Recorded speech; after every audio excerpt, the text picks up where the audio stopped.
What's up, Planeswalkers? It's your boy K-Dog. Got a fun little Temur list, a little best of one standard. Kind of end of the Ikoria standard until Core Set is about to come out. So I figured I'd kind of end the season with a Godzilla themed deck. So we've seen very similar lists to this. It's very similar to a lot of other kind of Temur mutate strategies, but in this one.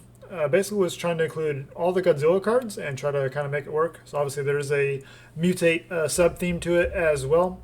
But pretty much everything that has Godzilla in it, made sure to include a couple copies of it. So we do have, of course, the Pollywog Symbiote, which is also Baby Godzilla, Ruin Reborn. 1/3 mutate, costs 1 less to cast. And whenever you cast a creature spell, if it has mutate, draw and discard a card. So a nice little bit of a card filtering there. The fact that it's not a May ability, I think is kind of a downside personally. So I don't love it as much as a lot of other people seem to, but it's still a pretty solid card. And just a 1/3 body in the early turns can help you slow down some early aggression on your opponent's side as well. This is kind of my preferred 2-drop for mutate strategies though, is the Essence Symbiote, 2/2 for 2 mana. Whenever you control a creature you control mutates, put a +1/+1 counter on that creature and you gain 2 life. So that's nice because you can just mutate onto any creature that you want to. Symbiote doesn't care, you still get the +1 counter and you get to gain 2 life. So that's what I think is pretty sweet about it. And a Crystalline Giant, or of course Mechagodzilla, a 3/3 for 3 colorless mana, which fits in perfectly with our 3-color deck, so it doesn't matter what lands we have, we don't have to worry about having a second this or second that. We just need 3 mana of any color. Boom, we got our Mechagodzilla on turn 3, and then once we go to combat, we get a keyword ability, and it gets a keyword ability every single combat phase, so that's pretty sweet. We also have 4 copies here of Gemrazer, aka Angerous Armored Killer. So not exactly Godzilla, but it's definitely a Godzilla themed card. And the fact that it's got the mutate and it can destroy artifacts and enchantments and reach and trample, just a fantastic all around card. Sees tons of standard play, so of course we're going to run it here. Got the Migratory Greathorn. It's a 3/4 for 4 mana, mutates for 3, so we get a basic land out, put it onto the battlefield tap. So works perfect in a 3-color deck, gives us our fixing, kind of ramps a little bit as well. Pouncing Shoreshark, another nice little mutate creature here. 4/3 flash, whenever it mutates, you can return a creature an opponent controls to its owner's hand. So a little bit of tempo play, so we can kind of get down our big mutations and kind of take over and swing through, stuff like that. So all 4 copies here. And we have 2 copies here of Lukka, Coppercoat, Outcast. We can exile the top 3 cards of our library, creature cards exiled this way. We can basically cast them as long as we have a Lukka out, or we can -2 to exile a creature we control, and then exile cards from top of our library until we reveal a creature with higher converted mana cost that goes onto the battlefield. So once we're empty-handed and we have like a Pollywog Symbiote out, the baby Godzilla, we can exile that, so we don't have to discard whatever we draw, and then we can find something bigger. Hopefully, one of our big old Godzilla plays, like maybe a Zilortha. Strength Incarnate, aka Godzilla, King of Monsters, 5 mana, 7/3 trample. Lethal damage dealt to creatures you control is determined by their power rather than their toughness. So essentially it's a 7/3, so that's pretty cool. 2 copies here of Illuna, Apex of Wishes, aka Ghidra, King of the Cosmos. Just fantastic for mutate strategy, so of course we're in a couple copies. 6/6 Flying Trample for 6 mana, or 5 mana actually, and it mutates for 6. Whenever it mutates, we exile cards from top card of our, until we reveal the top card of our library is a non-land permanent, and then that goes onto the battlefield, or we can choose to put it into our hand. So we do have some legendaries here with the Lukkas, the Godzilla, King of Monsters, and of course Illuna itself. And we have things like Godzilla Doom Inevitable. So if we already have one of those legendaries out, we can just put it into our hand, especially if it's something like Yidaro or the Godzilla Doom Inevitable, and then we can cycle it away. So that's kind of a nice, having that flexibility. So of course, all 4 copies are of Godzilla Doom Inevitable. It's 7 mana, 8/8 trample haste, but we can cycle it for 2, and when we cycle it 4 times, that 4th time, it just goes onto the battlefield instead of cycling into our graveyard, into our library, I should say, sorry.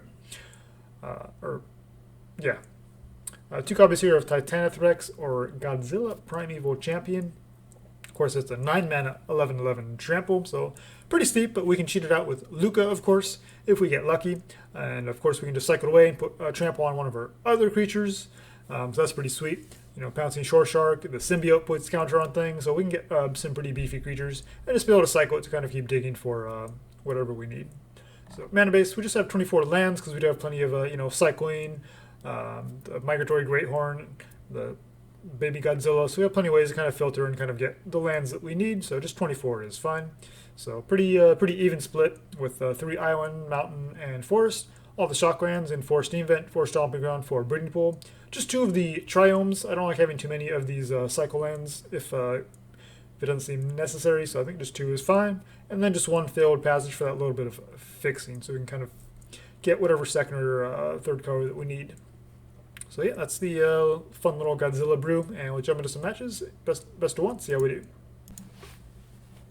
Alright, up against Trevor.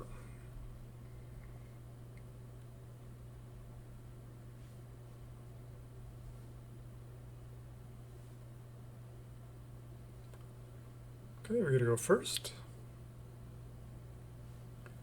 There's some nice power here, but it's a little slow. Not sure I trust the mulligan. I'm not sure if we get a... If we go down to 6, I could definitely see some worse hands here, so we'll just keep it. Found a land. So we got the Triome on 1, now we can do Steam Vents on 2, and hopefully we can start doing some stuff after that.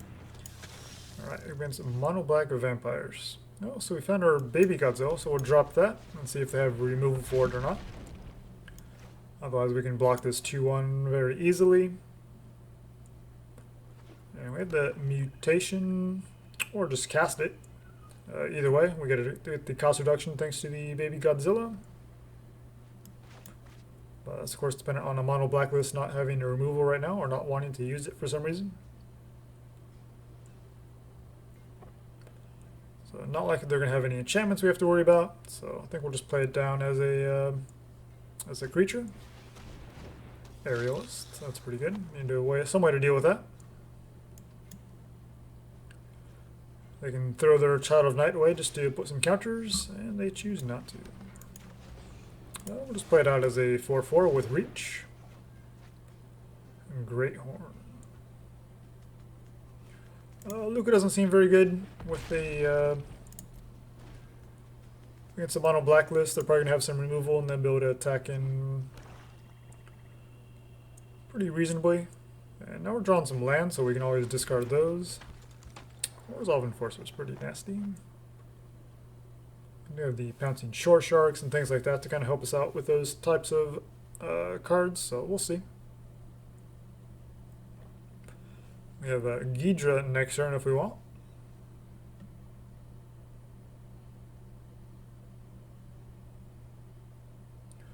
Of course, mutating a Greathorn might just be the safer bet. Just get another land. Temur. So that's a lot of toughness.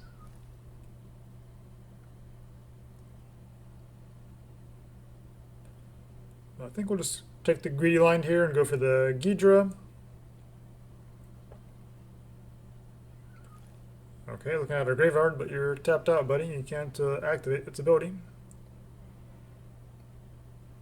See if they remember that we have Reach. Okay, they just want to put some counters on their thing. So get past the our creature here. Doesn't matter. Just drop it down as a 6/6. Seems pretty good. Guess we'll discard the land. So we got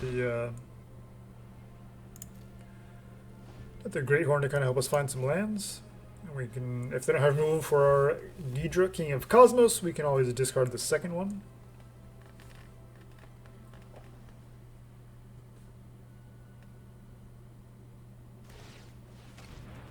Alright, there you go for the exile. Gain some life. I know it only gains life if it's a creature. Yep. So they could have done that to their own graveyard and exiled the Child of Night to gain some life, but they chose not to. So now we have a 6/6 flyer and a 4/4 with Reach. Corpse Turn. That's an interesting card for what they're trying to do here. Okay, they get the Vampire back to their hand, but they don't have mana open to cast it.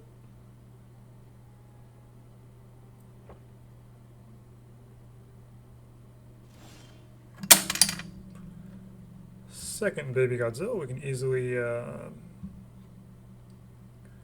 easily discard that. I think I just like the Greathorn here.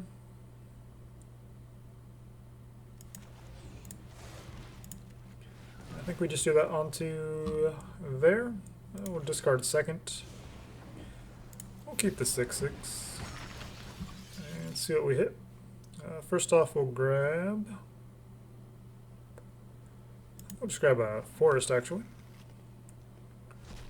Symbiote. It's not amazing, but we'll take it. Play a second one, so we got all the life gain in the world, and we'll swing 6 in the air. And no blocks. Cool.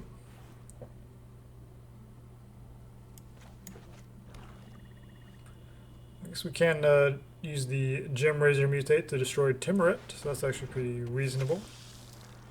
And since we discarded the Pollywog, or the baby Godzilla, now they can activate Temur, but they choose to play out their vampire instead. So no exile, no life gain from Temur. They do have these Death Touch creatures on the ground, which are going to make it difficult for us to swing through.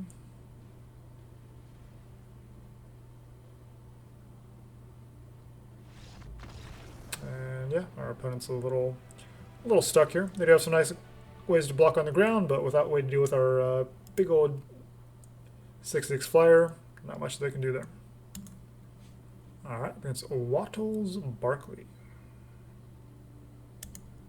Hand seems reasonable. Stomping Ground into Island, I guess. Into Symbiote, and mutate from there, probably.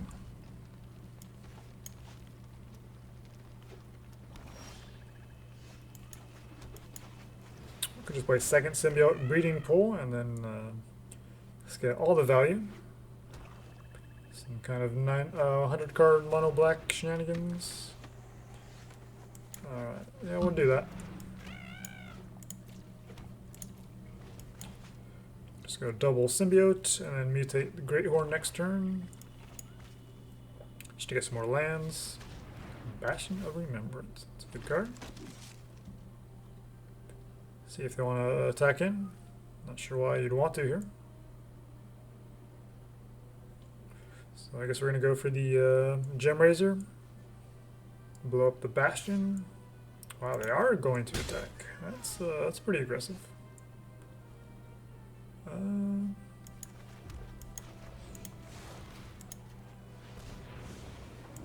We'll take the 4/4. Bye-bye Bastion. Get some counters. Swing 8. They block the 6. We have trample though. Cool. I doubt they attack with their Orzhov Enforcer now. Mutate again just to put a bunch of counters in the swing. Seems reasonable.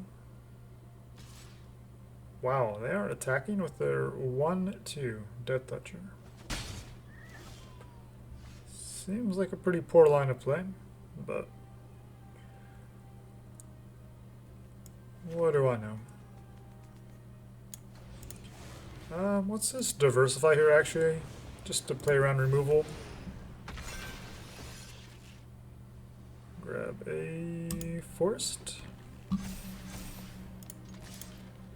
Swing 11. They can block either one. We have trample. I think they figured it out last time though.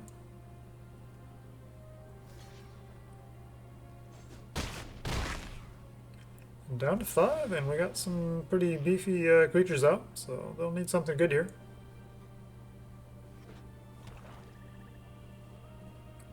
We can always cycle away to give this guy a trample. And are you sure you want to attack there?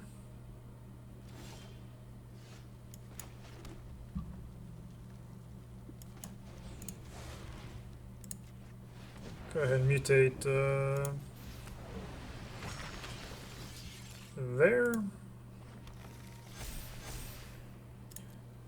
Swing both, and we should have it. We'll cycle. Give this guy a trample. just because. -6. Sweet. Alright, let's batter it.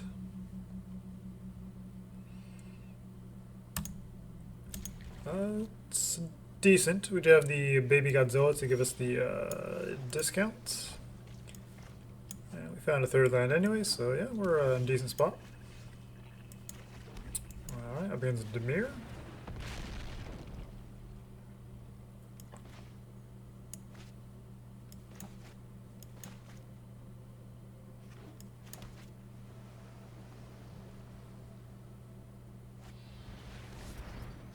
Arrester's Admonition. Well, that's a cool card. So just some tuner card pile of nonsense.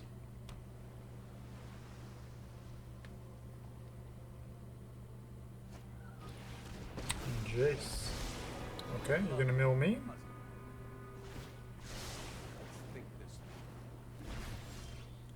Sure thing, buddy.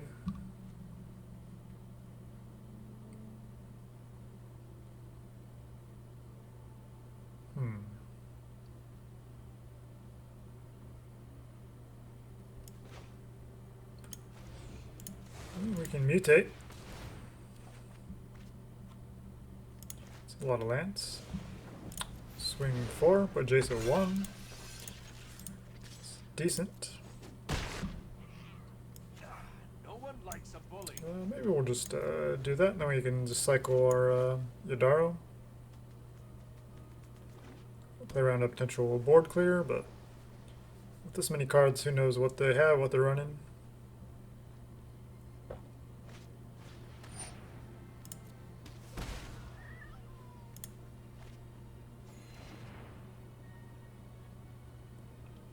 Vicious Rumors, you got me, buddy.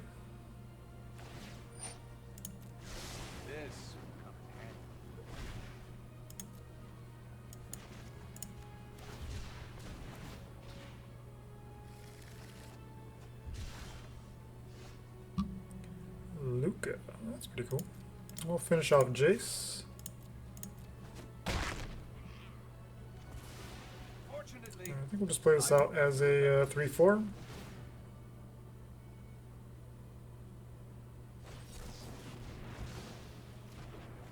Bone to Ash.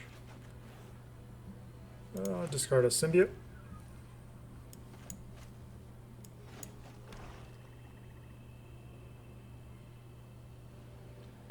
Thanks to Jace, they still have a healthy life total and plenty of cards in hand, so that's a little frustrating. 3 mana for a drill bit. Get rid of Lukka, sure. We don't have a double red to cast it anyway. Play Symbiote. Decide if they want to counter it or not. Cool, dude. You're a lot of fun, I can tell. Shock. We'll get this down as another creature, so we can start putting more pressure. They don't seem to have creatures, so we'll discard that. This is one of those situations where I don't like the baby Godzilla, because maybe you want to keep both of those. So we have 8 power on the board now. We're out of Ritual Sit territory.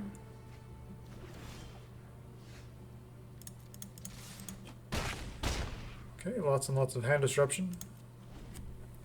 Nothing to play. We'll hold on to Steam Vents just to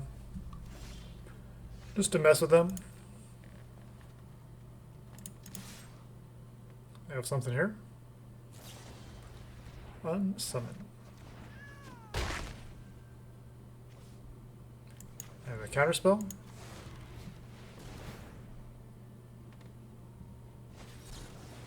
Of course they do.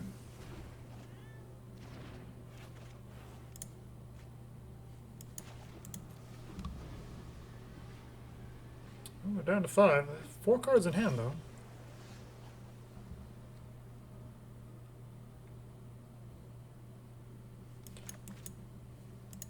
Let's cast it. Wait. Oh, wait, do we have not? 1, 2, 3, 4, 5, 6. So we're missing 1. Now we can cast it. Into a counter spell.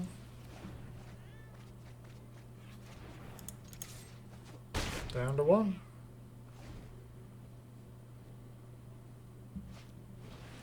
Davriel. Make this quick. I'm bored already. But don't think you'll be needing that. Struggling?